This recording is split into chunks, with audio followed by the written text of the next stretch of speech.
Hello, Brother Sewing and Crafting family. I'm Angela Wolf, and we are at your side virtually. I'm a Brother Brand Ambassador, and we are live on the Brother Sewing and Crafting YouTube and Facebook pages. So say hi, say where you're from. You never know, your neighbor might be sewing next to you or fishing this time of the year. So I have an excellent guest today. We have an educator coming on that's going to talk about quilting. She's going to show you some examples of how to do this. I misspoke and said it was edge to edge, and she's like, oh, this is different. So not different, but cool. Let's go with that. Hey, Arnell, I'm giving you like the big gold button today, not only because you're on every single show, but you're like the first always, and you are the best. So nice to see you, Arnell. All right, so I know there's other things going on today, so we so appreciate you being here with us today. And let's not wait any longer. Let's bring Cathy up. Hi, Cathy. How are you? I'm doing well. Thank you. And you? Oh, wonderful. Wonderful. Fantastic. So, Cathy, tell everyone what you're going to be working on, because I wrote down as edge to edge, and you said it's more than that. It basically is edge to edge. It's the edge to edge technique. I call it all over quilting.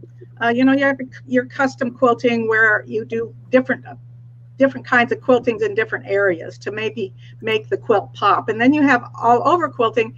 And that's just to sort of get the job done pretty and nice, but it just gets the job done. It makes your 3 layers all one. And it's the same design all over.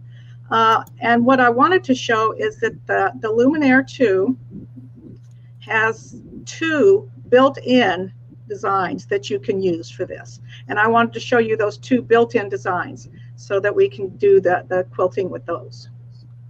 That's awesome. So you're going to be using the Luminaire XP2. Are you going to be using My Design Center at all? No, not today. Okay, because I know everyone's going to ask that, so I'm clearing it up right away. Yeah, no, this is just for the built-in, and hopefully sometime soon I'll be able to do the all-over quilting, doing a whole pattern with My Design Center, so that you can do your edge-to-edge and all-over quilting with that. Awesome. You might be coming on next week to finish that. But now we're here this week, and the crowd has rolled in. So, Cathy. Oh, yay. Yay. Okay. So I'll let you get started. All right. So I have some samples. So if you give me a second, I'll get over there to the table and I can show you what this design looks like. And then we'll bring it up on the machine. Awesome. See you in a second. All right, while she's switching, I'm just letting you all roll in. So by the way, yesterday was a really fast show on my page, and I made it shorter because, there's other events going on right now, and I've been working on the green trench coat. And by the way, I finished quite a bit yesterday afternoon, so I'm looking forward to sharing that with you. It was a lot of fun. All right, there's Cathy. I can see you great, Cathy. All right, so here are some of the quilts. And in the Luminaire, you have 2 of the quilt designs. One is this large swirl pattern. I don't know if you can see that or not. Oh, that's beautiful. And so this is just, and you do it in the 16 by 10 5/8 inch hoop. So it doesn't take much time at all to get this all done. And this one, you really can't see on the back because it's black, and I did it. But if you look real close here, you can see a pin cushion. And, oh, that's so cute. And here is a spool of thread and a sewing machine down here, or right here. Here you can see a sewing machine maybe. I don't know if you can see that or not. And then there's some scissors. So this is an all-over pattern with a sewing theme. So I have done a couple of these. I have done several. So this is the same pattern as this. So let's go on over to the machine. So I'm going to switch cameras again, and we'll go on over to the machine, and I'll show you where these designs are. All right, that sounds good. Those quilts are gorgeous. Absolutely gorgeous. All right, while she's switching to the machine, I'll just take that sound off just for a sec. She'll give me a thumbs up when she's there. I know, isn't it gorgeous? Absolutely beautiful. I'm really getting into designing your fabric with using quilt embroidery, I should say. You can just do so many things. And I had no idea this was built into the machine, by the way. Maybe I did and forgot. That's usually what happens. There's so many different things. All right, Cathy, we have you back. All righty. Okay, so here is the machine. So I am going to go into, whoops, I already brought it up, so let's go over here. So I'm going to touch embroidery and the butterfly, the first category, and I'm going to scroll all the way over to number 15. That's the new design category that came with the new upgrade, the 2. So I'm going to scroll all the way down to the bottom, and if you look at the bottom, here they are. They're 049 and 050. So you have 2 all over quilting patterns in this machine. So we're going to bring up this one. And there you are. I'm going to go to set. And let's see if we can bring this up. So if you see, well, I'm going to just use my fingers. I had my stylus, but I don't know what it is. If you see right here, you're going to have your end point. And right over here is your start point.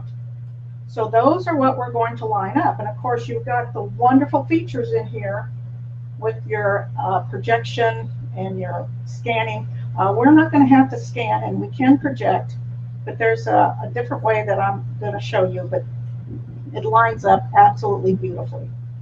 So we're going to close this, and I'm going to go to embroidery. And if you see, when you have a design, when you bring up a design in the machine, it's always going to go to center. That's not where it's going to start sewing, but that's where it's always going to go. I'm going to come down here to this button right here, and it's like your trial button. But I want this to always start right over here. I know that's my first stitch. I could go and bring it to the first stitch, but if I touch right here, the green arrow, the green cross popped right over there, and now I'm going to always start stitching there. So I'm going to do a pattern, and then when I want to move it, it's still going to be right there, so I don't have to keep going back and forth and doing +1 stitch. So this right here, when you pick one of these spots, and that's telling it, so if I wanted to start up in the corner, if my starting point was up in the corner, I could always start there or over here. And I want to start right here, and you can see that it's right on that tail of that stitch. Make sense? Any questions? That makes sense. No questions yet. There's always a little delay, so I'll bring them up in just a second. Okay. Now, if you look up here, you're going to see that this design is 14.77 by 9.85. So our wiggle room is not a whole lot. So we want to make sure that we hoop fairly carefully, because if you don't and you need to move it, you're not going to have much moving room. You're going to have some, but you're not going to have a whole lot. So if I come to layout and I go to move, I can move it over here just a little bit, 0.14 inches. And then, wow. Yeah, so I just don't have, and all the way to the other, yeah, I have the 0.43. And up and down, I have 0.63. So it's about a ½ inch is your wiggle room that you have. So I'm going to put it back to center. So you want to remember that. And also, if you go to rotate these, let's go say okay, and let's go back here. I know you've all noticed the red box that goes around your design. And that's your outer parameters of your design. So that's what the machine sees. Now, if I rotate that just a little bit, it's going to be bigger than the 14.77 because these corners are going to go out of the area. So it's going to have to rotate at 180 degrees. So that's sometimes when you have a 5x7 design, and you know that's going to fit in your 5x7 hoop, if you have rotated it at all, it might be out of your area because of the way the machine sees it after it's rotated. Does that make sense? Yeah, that makes sense. So I'm going to go to embroidery now. And I'm going to come back here and put it over here and say okay. So are we ready to hoop our fabric? I think we are. That sounds fabulous. And you know, someone was wondering, and I don't know if you know the answer to this or not, Cathy. Do you know if those built-in designs are also in the still air or just in the luminaire? Now this is too big for the Stellaire. Okay. I believe, I'm not sure if they have any, I'm pretty sure that they have some quilting designs built in, but I'm not positive. Which ones they are. Okay, I'll check for you. But you can always find these designs. They're a lot of different places. So I just want to let you see that there are some built in, but you can always get these designs edge to edge or all over Quilting Designs other places. So the technique is going to be the same. Perfect.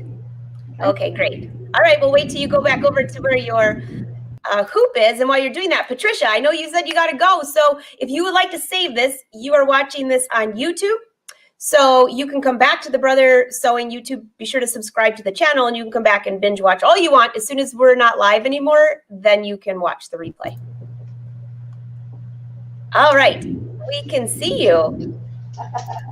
All right. So, hey, Glenda, I don't think it's an echo. I think it's her air conditioner. So I'll just be quiet. I'm sorry. Yeah, I'm by my vent and it's a little warm here, so it's being. We're not going to have you turn it off because you'll be passing out. Yeah, exactly. All right. So what I have done first is I hooped a piece of tearaway stabilizer and I sewed out the design. And once I sewed it out, I took a pin and I marked all the way around the hoop. And then I put an arrow at the top of the design, which is wrong. This needs to go this way. So I put the arrow at the top of the design so that when I put this on the quilt, I can press this down. I've got double-sided tape on the back of it here. And I can press this down and then take this out and push my outside hoop underneath. Does that make sense? That makes sense. Could you just lay that down one more time, just because your arm was just in the way just a little bit? Which one? There we go. We just couldn't see the marking because your arm was there. Does everybody know how to find the top of their hoop? Why don't you tell them, just in case? It's this little, there's two arrows at the top here and a little knob. And so this is the top. It's going to fit into this little place here, and then you have your two arrows. So these arrows and these little cutouts and the little knob here are the top of your hoop. So you always want to make sure that you have this at the top of your hoop. Right there. Okay? Okay. All right, so I'm going to now drag this on over here.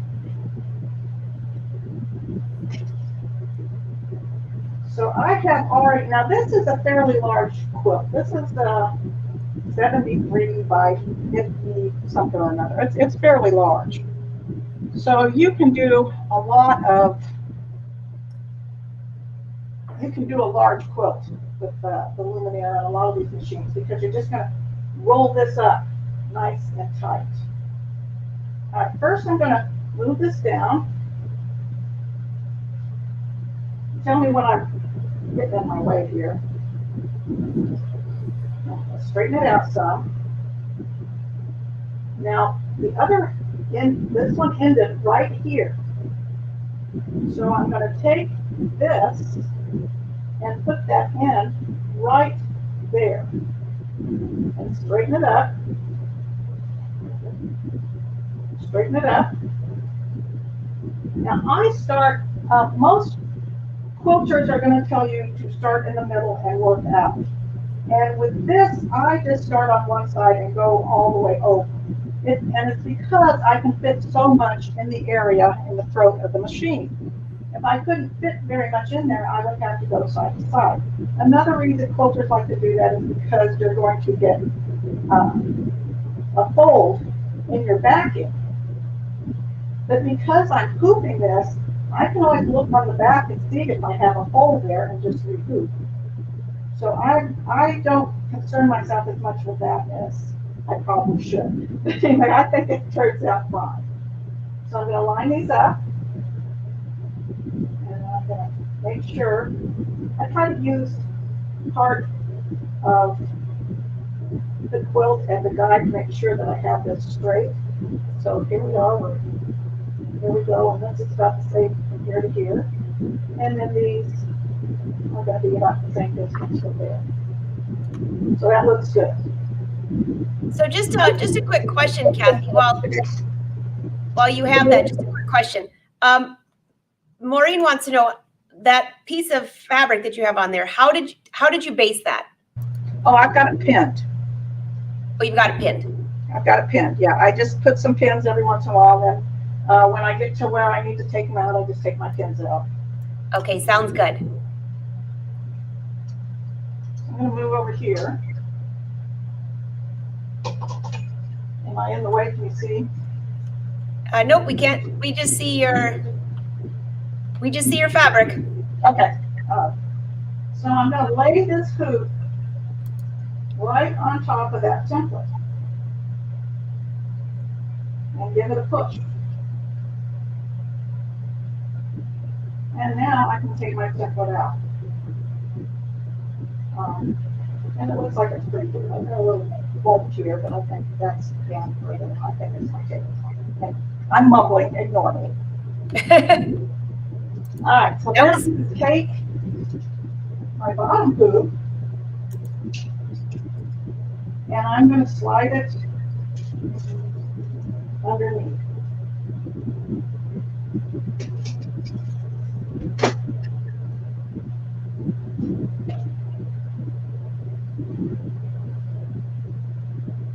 And I want to make sure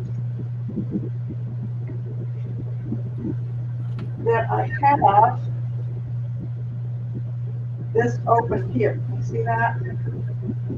Because I have set my hoop. I've got my hoop set, so it's just the right opening to be able to snap this in, and then I can tighten it with my latch here. And that's something that you would have to do in advance to figure out how much extra room you would need in that hoop to make sure you had room for that whole quilt. I can show them how to do that.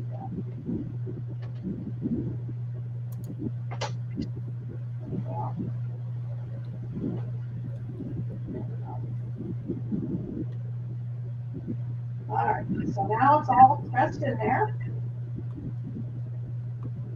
So remind me to, if they want to see how to set their hoop, I can do that. Okay, sounds good. So I'm going to latch it closed. So this is the hardest work, is to get this over to the machine. So I'll get this over to the machine and we can come back when I've got it over there. Okay. All right, well, she's moving over to the machine. So that was pretty simple. By having that template there, you place that right in onto the fabric where you want it and then do the hooping. That's a total reverse way that many of us think of doing that. So I see, if you have any questions though, feel free to ask them because she'll take a break when she's finished. I can answer some of them, but not all of them. Let's see. Oh, Deborah, yeah, magnetic hoops do make it easier. Well, it depends. It depends what you're doing. I mean, we have that new magnetic hoop for the Luminaire, which is awesome. And that would make it easier. Just have it on the bottom and you'd have the template on the top. So either way would work. But, you know, not everybody has that. So I thought this would probably be a better way to show it, especially depending on what machine you have. But I do agree. Let's see, what else do we have? I don't see Cathy at her machine yet, so. We'll ask her, Marilyn, if she does it the same way. I would do it the same way with the magnetic hoop, but because that was pretty easy. All right, Cathy's not quite back yet. And Charlene, I see your question. So some of these that you're asking technical things, I'll have her come up and talk about those when she's back up. So, oh, she's here at the machine. Now, the reason that I'm using this hoop here is that it's the design is too large for the magnetic hoop. There you go. The magnetic hoop is 7 by 14, and this design is almost 10 by almost 15. So if you were using a smaller design though, Cathy, wouldn't you basically do the exact same process, except if you're using the magnetic hoop, you'd have that thing on the top? Pretty much, yes. Yeah. Okay, yeah. All right. Okay. So here I am at the machine, and you can see my needle is over close to where that is. I'm going to go ahead and come in here, and I don't know if it'll help or not. I guess you can see okay. I'll just leave it. So I want to make sure that it's right where it needs to be. So I can turn on my light here, and I can see it shine down. And it looks like it's almost exactly where it needs to be. But I can also come in and do my projection.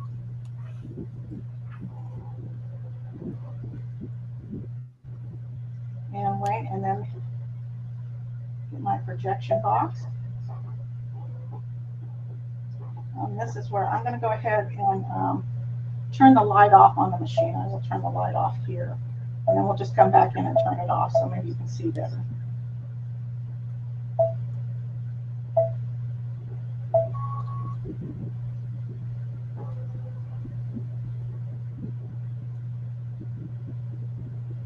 Oh, yeah. Oops, wrong one. Hold on a second. I'm like, oh, I can see it. I can see it. Yeah, now we can definitely see that blue. So I'm going to drag this on over here. And so with the projection, and I left it blue, you can see right there that it just connects up beautifully. It's right where it needs to be. I have this on the dark. You have a lighter, or you have the lightest there. So you can see either way. I turned the light off so you can see these, but you have different ways that you can see your projection down on your fabric. So whichever is easiest for you is what you need to do. It looks like it could be just a little bit. I'm going to move it over just a little bit.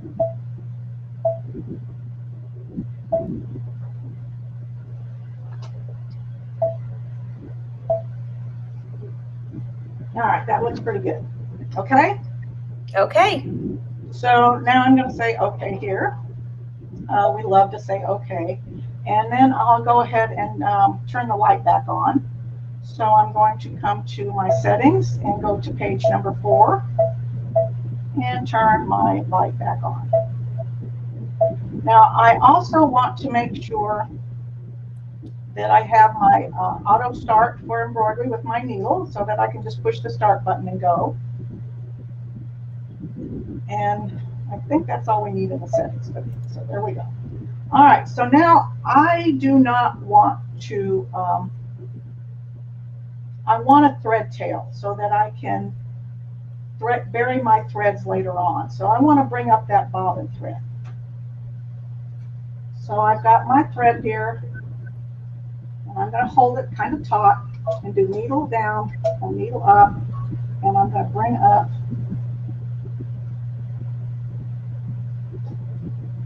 my thread from the bobbin. So I've got my bobbin thread up, and that way I can bury those later on. Now I'm going to come into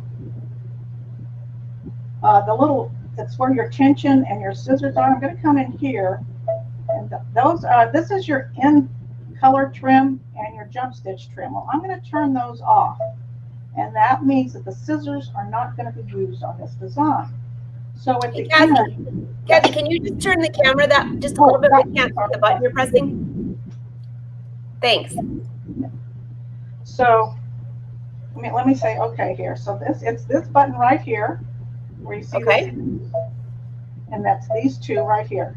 When they're on, they're dark, and when you turn them off, they're light. Okay.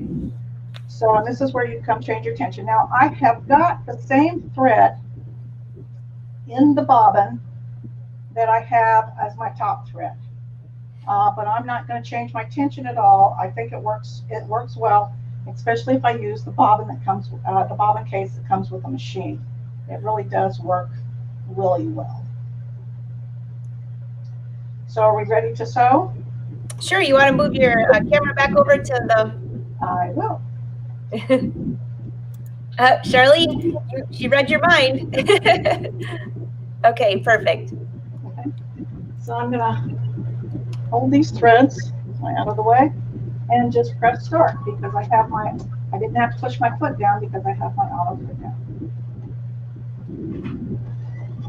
and just let it sew. And this design takes about 5 minutes.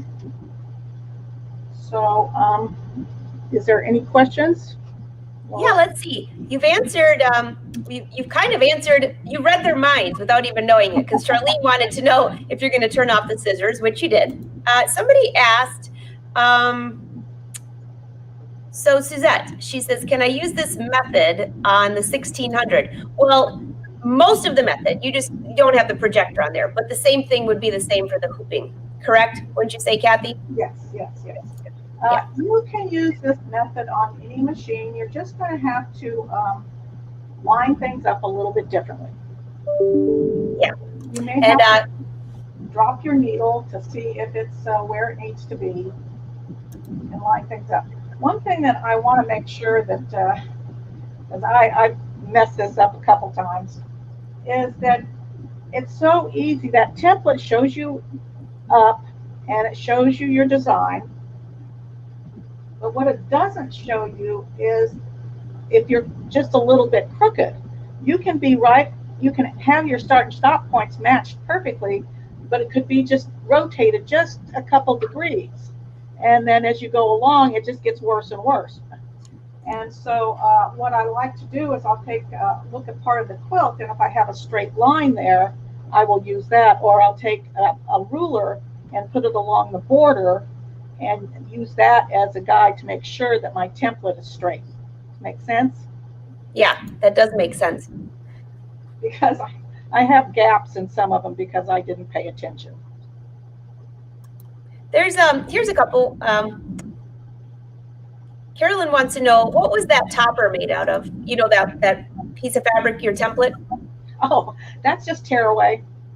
You just want something that you can see through, and it's a tearaway. And because, oh goodness, my bobbin is almost out. Of course, because we're live. Well, it shows you how to change your bobbin.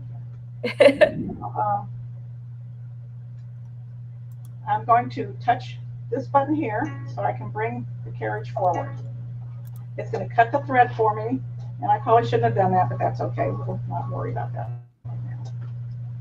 And then I'm just going to bring this forward. This is always when you're like, oh, usually for me it happens like when I only have a couple stitches left. If you only have a couple stitches left, go to your settings and turn the sensor off. And then you can just continue sewing. And then change. That is a great tip. That really works well. I've used it often. And it just takes just a little bit to turn that sensor off, and then you don't have to restart anything. The other thing I want to point out is when you remove that hoop, you were very careful that it didn't just pop open, because all of a sudden that would be a nightmare to try to reposition.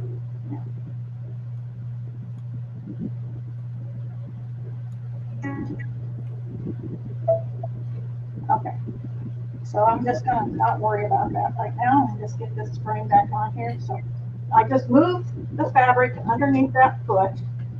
I agree, Sally. And keep going, and then come over and slide it in and push it down. And there you go. You want to make sure that if you have a large quilt that's heavy, try to make sure that you get that bulk up and so that it's not pulling on the hoop, so the hoop doesn't tilt down.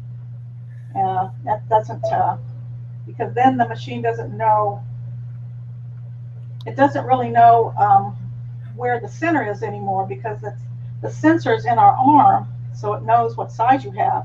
And if that sensor gets pushed off, it doesn't know what size you have anymore, and it gets a little grumpy. A little grumpy, that's a good way for it.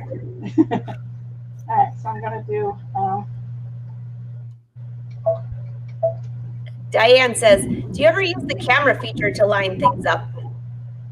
Yes, I do, but with. I love the projector. Yeah, you know, I love the camera and the scanning, and I use that quite a bit. But when you're doing something like this, the less I have to move this fabric, the better. And with the scanning, the frame goes back and forth. So the less I have to move this quilt around, the better off I am. Does that make sense? That makes a lot of sense, especially with all that bulk in there. That does make sense. So that I do use it a lot and I love it, but sometimes I don't use it for this.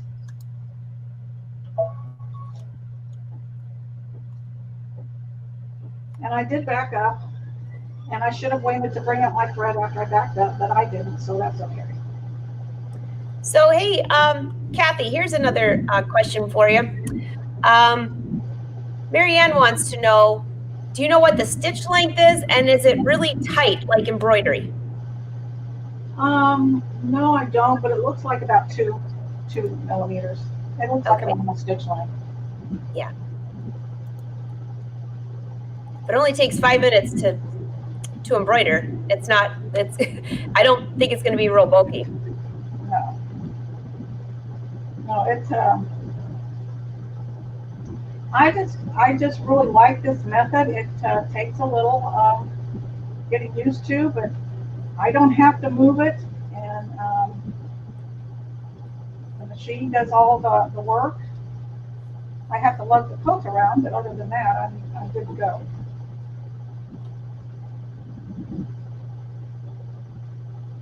So one other thing, there's something else that I want to show after this is done. And I don't know if anybody has had the problem. If you quilt off the edge, or you sew off the edge, or you have a couple edges on something, and the toe of the foot gets underneath that top fabric, and all of a sudden you've got a big mess. Machine stops and gives you an error, and you've got a thread. I have. So I would like to show you how I kind of watch out for that. I usually don't leave these because it doesn't take too long to do them, and you just never know what may happen, so I kind of like to stick with it. If I'm just doing a regular embroidery, sometimes I'll take off and do other things, but with this, because of the bulk and all what's going on, I kind of like to stay with it. Julie has a good question, and it's because the machine tells you, but she says, how do you know where to start when you've replaced the bobbin? It starts right back where you stopped. Exactly, yes. These machines are they're amazing. They not only just go right back to where they were, they know how to do that, but if something should happen and your machine gets turned off, there, we're done. When you turn the machine back on, it will go right back to where it was. And that is a great feature, especially if you're like for some reason you lose power for a moment, which you hope that doesn't happen, especially when your machine's on, or you don't want to embroider for another hour because your day's over. You turn it off, turn it back on. I used to always write the numbers down just in case, but I've never had one time where it didn't say, do you want to bring up the old design? It's perfect. And or you trip over the cord. Did you know? Could you tell I was going to share that? And I was like, no, that sounds like I'm a really big clumsy person, but I have tripped over the cord. Yes, I've tripped over the cord. Okay, so I'm going to take this off, and I'm going to cut the bobbin thread, and there you are. I agree, Jeanette. Sometimes the machines are smarter than us, definitely. Yes. So there we are. Oh my gosh, that's beautiful. Now I can bury those threads however I want. And you can see that if you look at the back, you're not going to get the folds like, I haven't got any folds yet. I'll probably do it I'll probably do it later on today. But anyway, it's a great method, and it gets it done quickly. You can see what a large area I have here that was done in 5 minutes. Wow, absolutely gorgeous and easy to do. And if you can see, I don't know if you can see these stitches, but do you see how nice this looks on the back? Yeah. And this was just with the regular thread that I'm using on the top, I used in the bottom. And so your stitches look very even. You don't have the top thread being pulled to the back because of the same weight. Absolutely gorgeous. Okay. All right. Well, let me go ahead and go hoop the other fabric and come back and show you about when the foot goes off the edge. We have off the edge sewing. All right. I'll be back in a minute. All right. So while she's leaving, I'm reading your comments, Marianne, or your dog trips over the cord. It's usually Win that trips over the cord, or me, not the dog. But that's funny. I know, it's amazing, isn't it? Super simple. You saw how fast that was. She did that whole section in that huge hoop in 5 minutes. Well, actually, maybe 6.5 because she had to change the bobbin. That's it. How easy is that? So when I see her come back up here, I will see. Are you ready? Cathy? Oh, well, I'm hoping and go back to the machine. I'll be right back. Okay. She'll be right back. Yes, I agree. That's a good question, Jacqueline. I'll ask her when she comes back up here. Because that's the big thing, to rehoop. How do you do that? And know what order to do everything in. So Deborah, I'll ask her opinion as well, but I actually use the same thread in the top and bobbin. I do. So I'll see what she says too. I know, so pretty, right? All right, I think I see her almost ready. She's back at the machine. Oh, Pat says she has a tendency to knock her machine, touch the screen. That's not what you want to do. All right. All right, Cathy, I'm bringing you back up. Okay, hold on. Hey, Cathy. Yes. Just a quick question, because I have my own opinion, but Deborah wants to know, while you're getting that set up, is it better to use the same thread in the bobbin as the top, or does it matter? Well, I like to do that because I like the looks of it. Yeah, I do too. I got a mess here. Let me get out of here. I like the looks of having the same color on the top and the bottom, and that way, if the top thread gets pulled to the bottom, you're not going to see it. Right. What Joanna wants to know, what weight thread were you using? This is just this is a 40 weight. Okay. I have used cotton thread, and I have used quilting thread, so it's just whatever. Yeah, okay. And then there was a couple questions that they wanted to know when you go to rehoop that, if you have tips for that as well, once you're done with this part. When you go to rehoop? Yeah, to rehoop if you're going in a row. Well, you're just going to line up your start and stop points. So, just like she did at the beginning. You're going to line up your start and stop points and use that same template. Right. So always use your template. Put the template down where you want to sew. Use your template first. Line it up. Make sure that it's straight. And then stick that top hoop on top of it that has the tape on it. And that way it's not going to move. So you just use double-sided tape on the bottom of that hoop. And I can show you where it's at if you want. And that way, well, I need a hooping 101 lesson, how to get it on the machine. Here. All right. It's really fun when you're doing it over a video camera. I'm sorry, I probably makes everybody.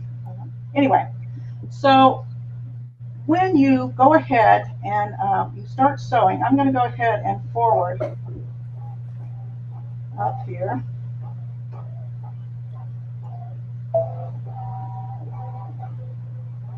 Okay. All right. So do you see the foot is up in the batting area? So usually you're going to go ahead and just forward it till you get close to the line there.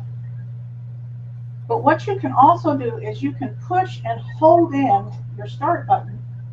And when you do that, the machine moves slow. See how slow it's moving?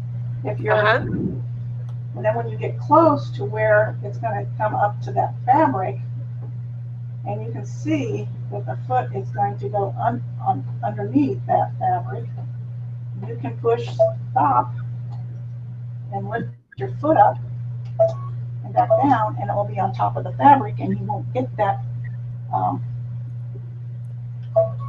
you won't have the problem. Let me see if I can get it closer in there.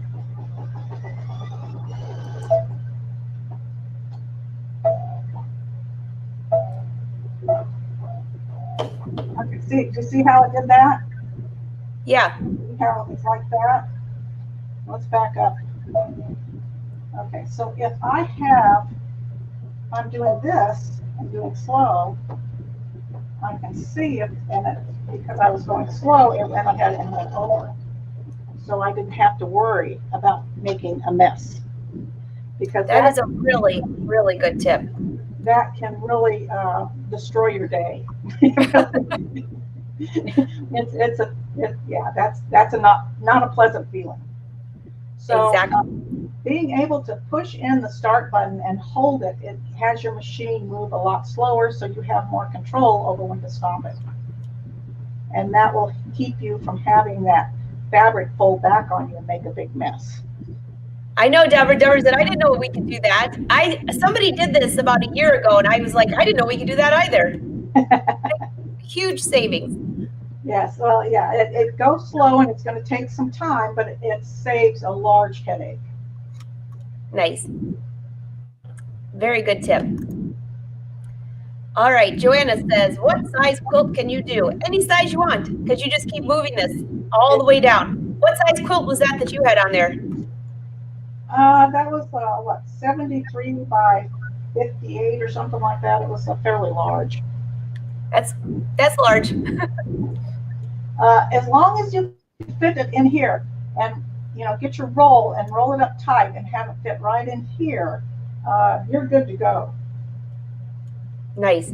It's just roll it up as tight as you can, and if it is larger and you can't do that, then you can start in the center and move out, and then turn and move from the center in. So you're only have half of the quilt in this area at one time. Okay. So you can do really large quilts, because I'm going from one side to the other and can fit it in here, but if I couldn't, then I could go down the middle and go from one side and then turn it and go to the other side. Hey, Liz wants to know if you wouldn't mind showing that. Liz would like you to show that button one more time. The start stop button? Yeah. Mm-hmm. Okay, sure.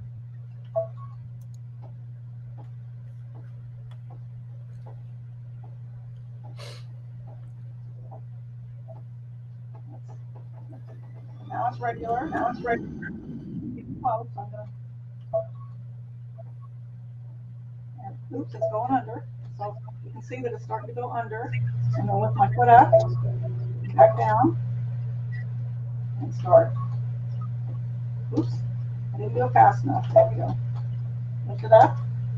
Now you can see that it's underneath, and there you go. So once you see that fabric start going over that foot, then you can stop it.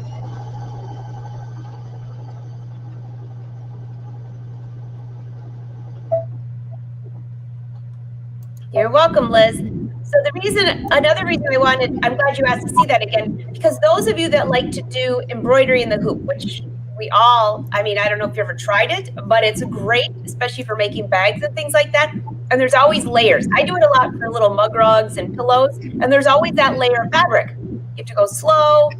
If you're very nervous, you got tape all over it. That was so much easier. So much easier. Yeah.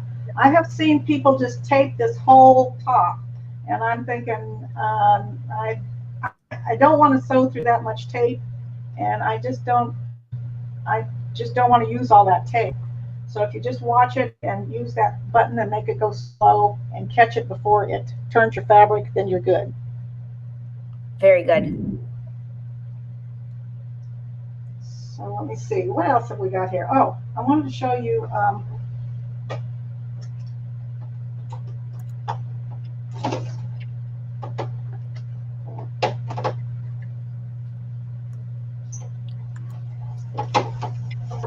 Hey, Michelle wants to know, Jenny wants to know, does that button work on the Dream Machine too?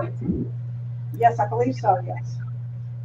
So Okay. you see this area here, this is where I put the double-sided tape. Point it out. It's a little dark. Right here to here, and just Okay. all around the edge. You can see some batting here.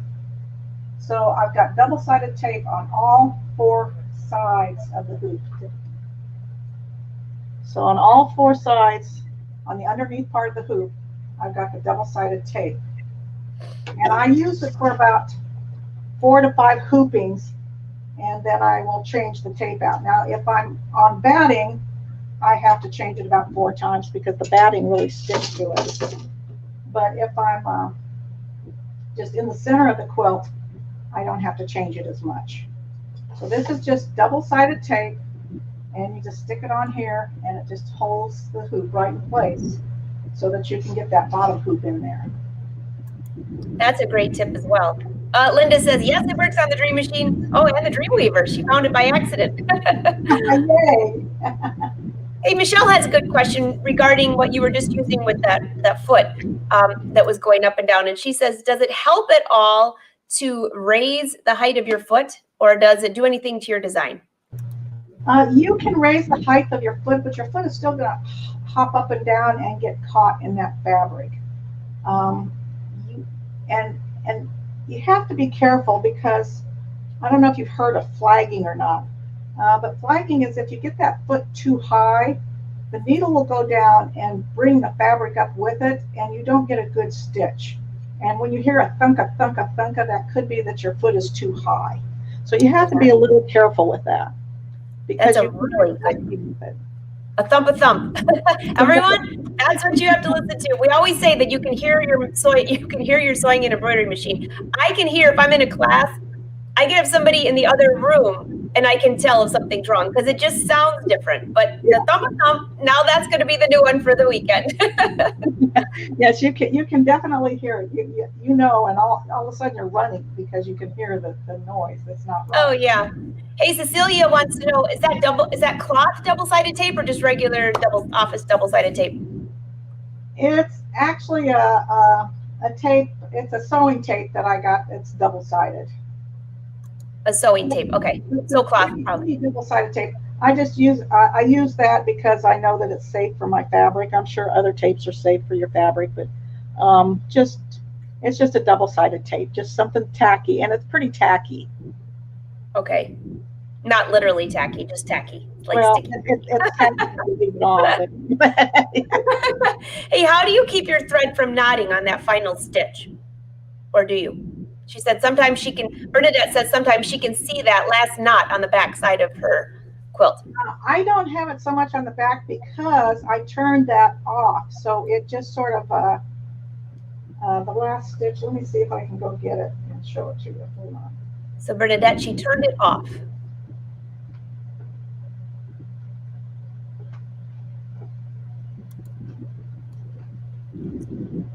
I'm sharing all of your questions, so keep them rolling in.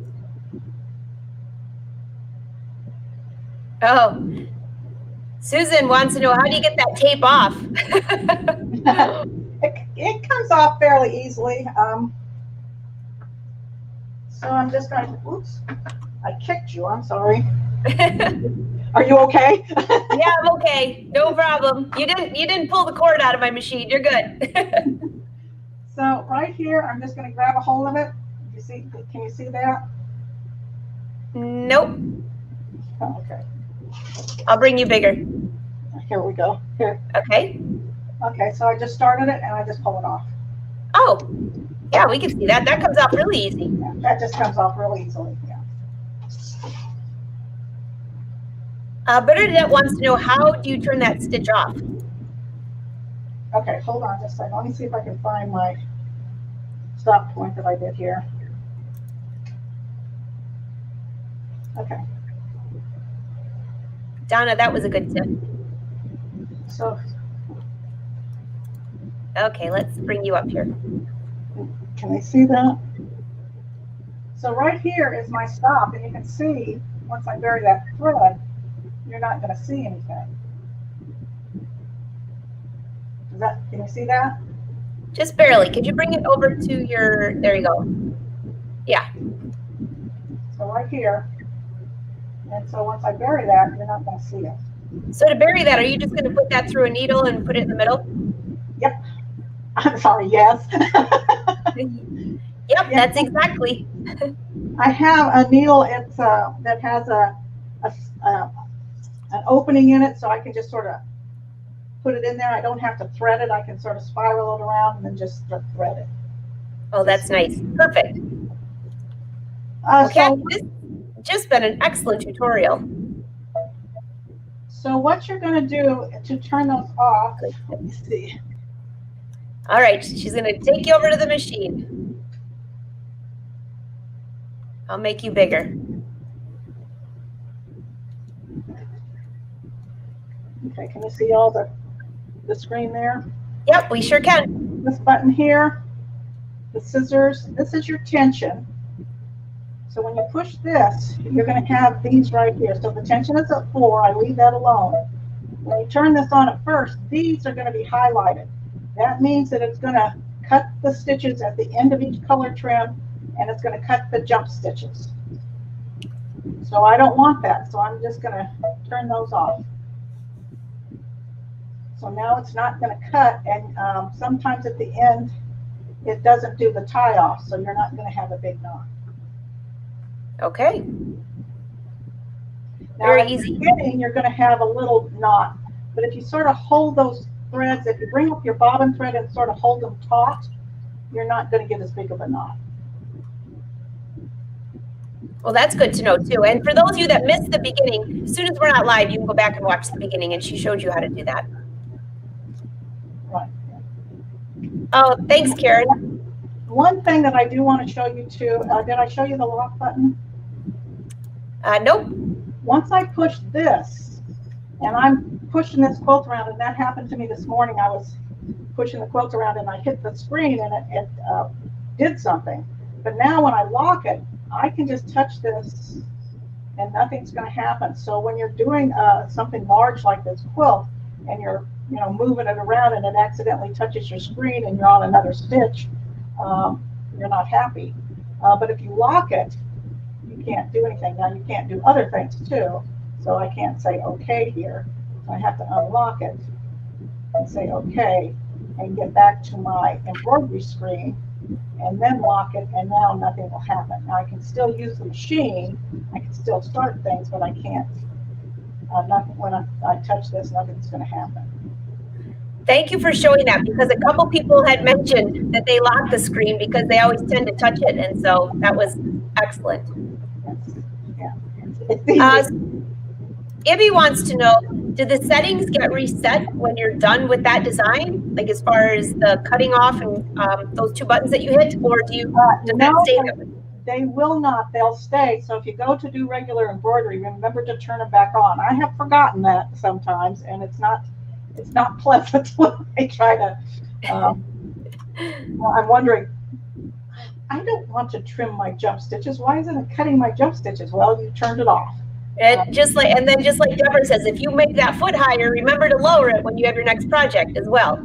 So keep a little notepad next to your machine, and then that's usually what I do. I also do that to tell me what needle I have in there, just little tips like that. Maybe I was using a different stitch length, then I can remember what project I was on. Exactly. All right. All right, are we doing okay? Yeah, I think we got everybody. That was an excellent tutorial. You want to come back on screen? Sure. All right, well, she's coming back to see if there's any last minute questions. I know, Elaine, it's always good to lock your screen, especially if you're using if you're doing a big project. And like she said, all you have to do is just bump it a little bit, and oh, that would not be good. That would not be good. I agree. All right, Kathy's back. So Kathy, here's one for you. Tammy wants to know, how do you get past that fear to cut your fabric the first time? Oh, goodness gracious. Tammy, just cut it. Just cut it. Use, if you're really, well, I have a few pieces I've never cut because it was really expensive. Just start somewhere. Exactly. If it's something, you know, if it's something that you just really, really want to make something out of, buy a little extra, and it gives you a little breathing room. So, you know that if you make a little mistake that you can always fix it. So just purchase that extra half yard, whole yard, whatever. Just get a little bit extra. That gives you peace of mind. That's a good tip. That is definitely, unless it's really expensive, then you can start with just a practice fabric, one that's a little less expensive. Oh yeah, do a muslin. Use yes. See if that works, and then go from that. Keep your pieces, and maybe do a diary of how you did it so you don't forget. And if it works, it works. If not, toss it away and start again with your muslin. Out the door. Exactly. All right, Maureen says, what needle did you use? What size needle and what needle? Anything specific? It's just a regular embroidery needle, and if your thread is not behaving, just use a little bit bigger. I have the 75 in there, and if the thread starts shredding or something, I'd go to a bigger needle. So it has, what happens is it has more room in the eye to move up and down, and it's not going to shred as easily. That makes sense. That makes sense. I just had an excellent tutorial recently with a lady, with Rhonda, and we were talking about needles. So it's so interesting that each one has a different purpose. Exactly. I mean, you know, it's like, I was curious a long time ago about the EL needles that they have for sergers, and I didn't understand so I did some research on it, and the main thing is that it has a groove in the front and the back for the sergers. Yeah. So they are interesting, all the little things that you just don't think about. Absolutely. Absolutely. To make our lives fantastic, to right needle to do the job. Everybody's saying thank you. Wonderful tutorial. Cathy, this has been fantastic. And unless the schedule changes before next week, which, you know, schedules always change, but unless it does, next week, Cathy is going to be on again, I think with Heather Banks, and more quilting. So there's going to be more of this. Everybody's saying thank you. Yeah, and next week I'll be working with the Design Center to do different designs, so you can do all over quilting with that, so you can see how to add the next design to it without having to have a headache. Yeah, definitely. Somebody's, Michelle, if your machine is producing, what looks like kite shredding your thread. Ooh, that's never good. She said, is it because the needle's too small? Well, it could be multiple things. Exactly. Yeah. Threads are twisted two different ways. There's a Z twist and an S twist, and sometimes the one twist, and I think it's a Z twist, just likes to shred. It just doesn't like to behave itself. But if you have the eye in your needle, if your eye in your needle is big enough, that thread will not hit or rub on the needle. And the more it rubs on the needle, the more likely it is to shred. Also, I learned, which was kind of just a fluke thing, but I was having a brand new machine, brand new thread, and then I threw the thread out and grabbed another one. It kept shredding as I embroidered. And what had happened is I had broken a needle while I was embroidering, and it hit the bobbin case and damaged the bobbin case. Put a new bobbin case in, it's like slick, perfect. So if you continue to have problems, check that too. They're not that expensive. You can buy a new one, call your brother dealer. But now it has happened twice to me. Yeah, your needle goes into the bobbin case, and actually, because it moves so fast, puts a hole in the bobbin case, and then that leaves a rough edge on it, and so it can cut that thread. Yeah. And that's one that I don't think a lot of people realize. And again, like that through the years, now this is like 10 years of embroidery, or, well, 30 years of designing, 10 years of embroidery. It's happened to me twice. And that's because I broke the needle, exactly what you said. And I tried everything else first. You're so frustrated. And then It's something that simple. So you can also bring your machine to your brother dealer. They'll give it a good clean out, and then that will help as well. And until you can get a new bobbin case, you can take that bobbin case out, but you do want to get a new one and maybe file it down a little bit. If you need to finish your project, file it down with a fingernail file or something just so it's smooth, but be sure that you do replace it when you can. That's definitely. So Sally, are there tutorials for the Innovus machines? So first of all, Sally, you should go to Brother Sew's YouTube channel. There are a ton of videos from, well, all the way back a long time ago. I remember personally doing videos on the Quattro, and then the Dreamweaver and some of those. So go back on the YouTube channel on Brothers, and you can just scroll through videos or do a search. And there are some things that the other machines do that yours does as well. So you might want to just look by topic. There are a ton of videos. Everybody's saying thank you, thank you. Oh, you're welcome. Well, thank all of you. Thank you for being here. Oh, I know. It's so nice to see you, Cathy. So for those of you that have never been here before, you can go back and watch this, or you're late to the party. No worries. If you're on Facebook, be sure to share this to your page. Facebook has made some changes the last few weeks. So first of all, make sure you like and follow the Brother Facebook pages. And then when you watch the video, share it to your own page. It's much easier to find. Or you can go back to Brother Sews and watch it. If you're on YouTube, click the button that says subscribe. And every time we go live, you'll get a little pop-up. And also you can go back to Brother. When you go to their page, if you click on videos, which is the second little icon over, you can scroll through all the past live videos. Very easy to do. If you can't find it, you can always message me. I'll help you out. So everyone, thank you, Cathy. What a great tutorial. I can't wait to see you next Thursday unless something changes. But other than that, I'll see you in a week. All righty. Bye-bye. Take care. All right. See you, Cathy. All right. For those of you that would like to follow a few things on Brother, let me just bring this up for you real quick. I have brothersews.com. There are some fabulous deals at the Brother dealers right now. There are excellent financing, different deals. So I don't have all of them with me right now, but you might want to check that out. And also the Brother blog is back. So go to brothersews.com, scroll to the bottom, and there's a blog for sewing and a blog for crafting. And all of the information from the old blog has been moved over there. So you can go there, you can rewatch whatever you want to. It's there's a lot of information on there, and I saw a few new things on there as well. So keep an eye out, and as you know, Joanne always has her free design of the month, so you can go back and watch some of those.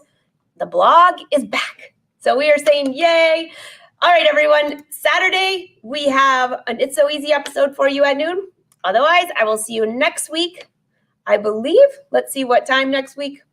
We have Emily on, so it'll be 2 p.m. on Tuesday. I saw she didn't do her show this week. She was at the beach. That looked fabulous. All right. Great to see you. Have a great weekend if I don't see you someplace else on the social side. And thanks, Brother, for letting us take over your page again.